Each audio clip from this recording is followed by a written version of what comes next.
Aku Daniel. Saat ini aku sedang sibuk menunggu konfirmasi pendanaan proyek tentang penanggulangan bencana yang aku dan teman-temanku buat.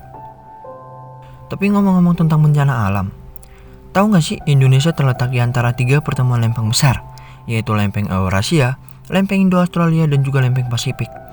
Hal ini yang membuat Indonesia menjadi sangat rawan terjadi gempa bumi. Dan perlu kita tahu bahwa gempa bumi juga bisa memicu bencana lain, seperti letusan gunung berapi, tsunami, dan juga tanah longsor. Mengawali tahun 2021, Indonesia dilanda beberapa bencana alam dalam kurun waktu 3 minggu. Sore guys, gue ada kabar baik nih. Kabar apa tuh? Apaan, Bil? Dapat kabar nih, kalau proposal dana yang kita ajuin 2 minggu lalu diterima. Ah, serius lu, Bil? Iya, ini kita diminta untuk presentasi besok di kantor. Lu bisa kan, Nil? Pasti bisa dong.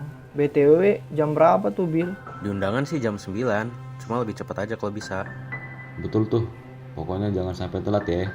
Oke deh. Akhirnya mimpi kita kesampaian juga, geng. Doa gua tuh. Ya udah Nil, prepare aja buat besok. Semoga berhasil ya. Oh, semangat Nil. Sukses pokoknya. Aman. Akhirnya ada juga yang mau danain proyek kita. Ya udah istirahat dulu biar besok bisa lebih semangat.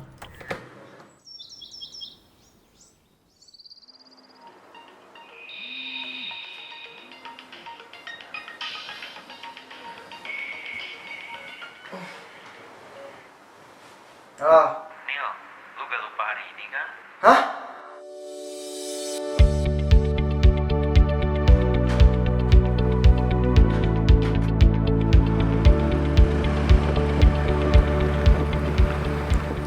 Bencana alam berdampak pada perekonomian. Perekonomian yang mengalami fluktuasi akibat bencana alam dapat mengubah biaya produksi, barang dan jasa, sehingga mempengaruhi harga. Akhirnya yang akan merosotkan kesejahteraan kita. Bencana alam yang terjadi saat ini dapat menyebabkan gangguan ekonomi seperti kelangkaan akibat dari gagal panen serta gangguan pada distribusi barang dan jasa.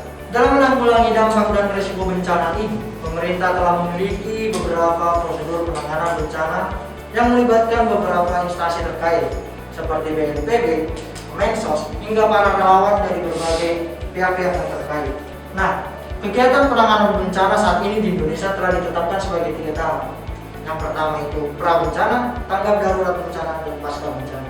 Kendala utama dalam mengatasi bencana yang berkepanjangan serta masa rehabilitasi pemulihan pasca bencana bagi para korban adalah penyediaan kebutuhan pangan yang bergizi dan juga berkualitas. Karena selama ini pemerintah atau lembaga swadaya hanya mengirimkan makanan dalam bentuk instan untuk memudahkan distribusi serta dapat bertahan dalam jangka waktu yang lama. Namun perlu diketahui lagi bahwa hal tersebut berdampak pada keseimbangan gizi bagi para korban terdampak bencana.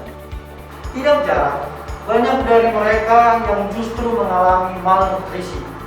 Pemberian dan pengiriman bahan makanan segar dianggap memiliki banyak kendala teknis dalam pengemasan, pengiriman hingga pengolahan di daerah terdampak bencana.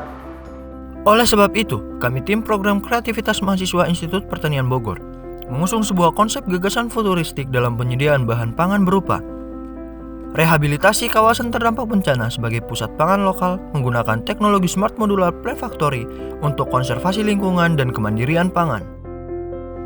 Teknologi Smart Modular Plant Factory dirancang dapat menyediakan lingkungan pertumbuhan tanaman yang sesuai. Konsep dari inovasi ini adalah menyediakan lingkungan terkendali bagi pertumbuhan tanaman sebagai sumber bahan pangan yang tidak terkait dengan kondisi iklim dan lingkungan setempat, khususnya pada daerah bencana.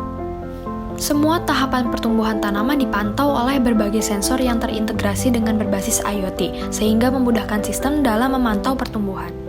Desain Smart Modular Plant Factory menggunakan kontainer standar 20-40 feet yang dimodifikasi untuk efisiensi luas ruangan.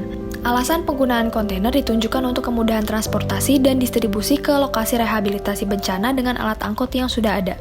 Setelah kontainer Plant Factory sampai di lokasi, selanjutnya dilakukan penyesuaian ukuran. Pada bagian foldable container, yang dimodifikasi dapat diatur untuk meningkatkan luas ruangan. Beberapa modular plant factory juga dapat saling digabungkan sehingga menjadi bangunan atau kawasan produksi tanaman yang terintegrasi. Sumber energi yang diperlukan berasal dari energi terbarukan. Pada bagian atap kontainer akan dilengkapi dengan flexible high solar panel yang dapat mengubah cahaya matahari menjadi listrik, kemudian disimpan di dalam baterai atau penggunaan secara langsung. Kontainer juga dilengkapi small scale organic Rankine cycle yang memanfaatkan limbah biomasa menjadi sumber bahan bakar untuk mengkonversi energi termal menjadi mekanik yang menggerakkan generator dan menghasilkan listrik. Kebutuhan air bagi tanaman juga dirancang dengan teknologi atmospheric water generator yang mengkonversi kelembaban udara sekitar menjadi sumber air baku untuk melarutkan nutrisi. Teknologi Smart Modular Plant Factory terdiri dari beberapa komponen sebagai berikut. Container Plant Factory, Plant Storage, Production System, Smart Monitoring and Controller System, Renewable Energy System.